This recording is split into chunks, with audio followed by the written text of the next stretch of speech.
सारी दुनिया की नजरें आज दो देशों पर टिकी हैं, इजराइल और भारत।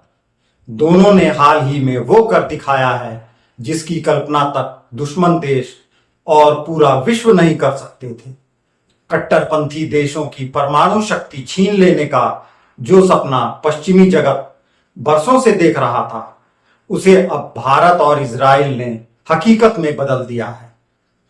बेकाबू हो चुके कट्टरपंथ और आतंकवाद पर यह कितना बड़ा और निर्णायक प्रहार है, इसे सारी दुनिया समझते हुए भी इन दोनों देशों को कभी धन्यवाद नहीं देगी। खैर, यह एक अलग मुद्दा है। असली खबर तो यह है कि तेहरान की बीती रात अचानक धमाकों से गूंज उठी। ऑपरेशन राइजिंग लायन के तहत इजराइल ने ईरान के सबसे अहम परमाणु ठिकानों को निशाना बनाया। नतांज यूरेनियम एनरिचमेंट फैसिलिटी, जो ईरान के परमाणु कार्यक्रम का दिल है, अब मलबे में तब्दील हो चुकी है। इजरायली वायुसेना के 200 से ज्यादा लड़ाकू विमानों ने 100 से अधिक महत्वपूर्ण ठिकानों पर 330 से ज्यादा मिसाइलें और बम बरसाए। इन हमलों में ईरान के परमाणु वैज्ञानिकों और टॉप सैन्य कमांडरों की मौत की पुष्टि हो चुकी है।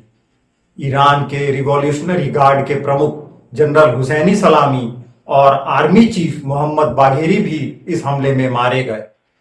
दूसरी ओर भारत भी अपने प्रधानमंत्री नरेंद्र मोदी के दिशा निर्देशन में पाकिस्तान के खिलाफ ऑपरेशन सिंदूर के तहत ठीक ऐसी ही बड़ी कार्रवाई को 100% सफलता के साथ अंजाम दे चुका है। पाकिस्तान के परमाणु अड्डों को निशाना बनाकर उन्हें निष्क्रिय कर दिया गया है। पाकिस्तान, जो बरसों से परमाणु बम की धमकी देता रहा, अब खुद अपने अस्त्र शस्त्र की सुरक्षा को लेकर आशंकित है। भारत ने यह दिखा दिया कि अब परमाणु हथियारों का डर दिखाकर कोई भी देश भारत को ब्लैकमेल नहीं कर सकता।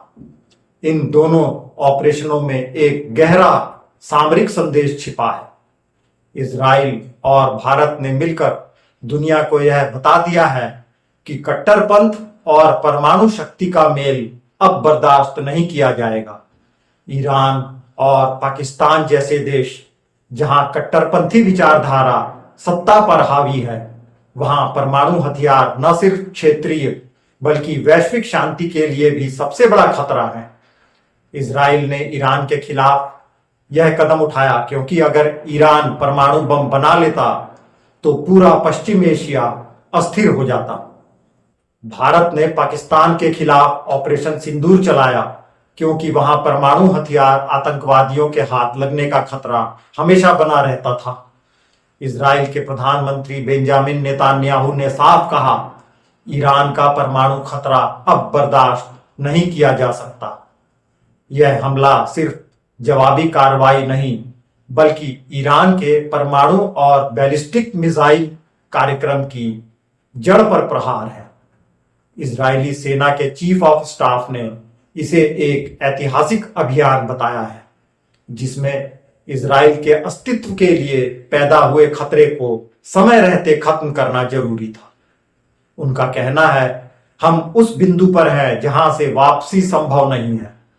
अब कोई और विकल्प नहीं बचा था।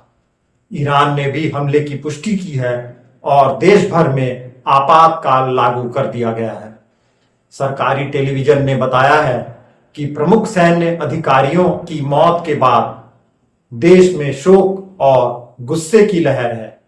ईरान ने इजराइल पर 100 से ज्यादा ड्रोन दागने का दावा किया है, लेकिन इजराइल की एयर डिफेंस ने ज्यादातर को नाकाम कर दिया।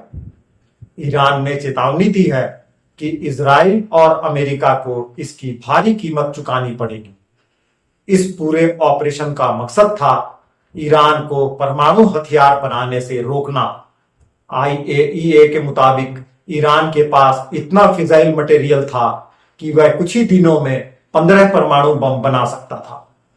इजराइल ने इस खतरे को खत्म करने के लिए अपने सबसे बड़े सैन्य ऑपरेशन को अंजाम दिया, जिसमें लंबी दूरी के हाई प्रिसीजन ड्रोन, मिसाइलें और फाइटर जेट्स शामिल थे। दूसरी ओर भारत में भी हालात कुछ अलग नहीं थे। कश्मीर के पहलगाम में हुए भीषण आतंकी हमले के बाद भारत ने पाकिस्तान के खिलाफ सबसे बड़ा सैन्य अभियान ऑपरेशन सिंदूर शुरू किया। भारतीय वायुसेना ने पाकिस्तान के कब्जे वाले कश्मीर और पाकिस्तान के भीतर 11 से ज्यादा एयरबेस और आतंकवादी ठिकानों को निशाना बनाया। ब्रह्मोस सुपरसोनिक क्रूज मिसाइलों और ड्रोन स्ट्राइक से पाकिस्तान के कई महत्वपूर्ण सैन्य और सारे के सारे परमाणु अड्डे तबाह कर दिए। सैटेलाइट इमेज से पुष्टि हुई कि रावलपिंडी, नूरा, रहीम यार और सलोट जैसे ठिकानों को भारी नुकसान पहुंचा है। इस पूरे ऑपरेशन में भारत ने इजराइल की तकनीक और हथियारों का भी व्यापक इस्तेमाल किया, चाहे वो बराक 8 मिसाइल हो, हारोप लूटरिंग म्यूनिशन या एडवांस ड्रोन। यह साझेदारी अब भारत की सैन्य रणनीति का अभिन्न हिस्सा बन चुकी है। रक्षा मंत्री राजनाथ सिंह ने साफ कहा है कि ऑपरेशन सिंदूर ने आतंकवादियों और उनके आकाओं को यह संदेश दे दिया है कि अब वे कहीं भी सुरक्षित नहीं है। भारत अब सिर्फ बचाव नहीं बल्कि जरूरत पड़ने पर आक्रामक कार्रवाई करने में भी पीछे नहीं हटेगा। इजराइल और भारत के इन ऑपरेशनों में तकनीकी सहयोग साफ नजर आता है, चाहे वो मिसाइल डिफेंस सिस्टम हो, ड्रोन टेक्नोलॉजी या इंटेलिजेंस शेयरिंग। दोनों देशों ने यह साबित कर दिया कि अब वे किसी भी खतरे का जवाब मिलकर दे सकते हैं। दुनिया भर के विश्लेषक मानते हैं कि यह सिर्फ सैन्य जीत नहीं बल्कि एक नई वैश्विक नीति की शुरुआत है। अब हर वह देश जो कट्टरपंथी विचारधारा के साथ परमाणु शक्ति हासिल करने की कोशिश करेगा, उसे इसी तरह रोका जाएगा। इजराइल और भारत ने मिलकर कट्टरपंथी देशों के परमाणु सपनों पर सबसे बड़ा हमला बोला है। अब सिर्फ सैन्य हार नहीं बल्कि उनकी रणनीतिक सोच के लिए भी बड़ा झटका है। अब यह स्पष्ट है कि परमाणु शक्ति सिर्फ जिम्मेदार और लोकतांत्रिक देशों के पास ही सुरक्षित रह सकती है। कट्टरपंथ और परमाणु हथियारों का मेल अब दुनिया बर्दाश्त नहीं करेगी। जैसे जैसे ईरान और पाकिस्तान अपने जख्मों को सहलाएंगे, वैसे वैसे बाकी कट्टरपंथी ताकतों के लिए भी यह एक चेतावनी बन जाएगी। भारत और इजराइल ने मिलकर दिखा दिया है कि अगर जरूरत पड़ी तो वे किसी भी हद तक जा सकते हैं, चाहे वह दुश्मन देश के सबसे सुरक्षित परमाणु अड्डे ही क्यों ना हो। और यही है आज की सबसे बड़ी हकीकत। कट्टरपंथी देशों की परमाणु शक्ति छीन ली है भारत और इजराइल ने। आपकी क्या राय है?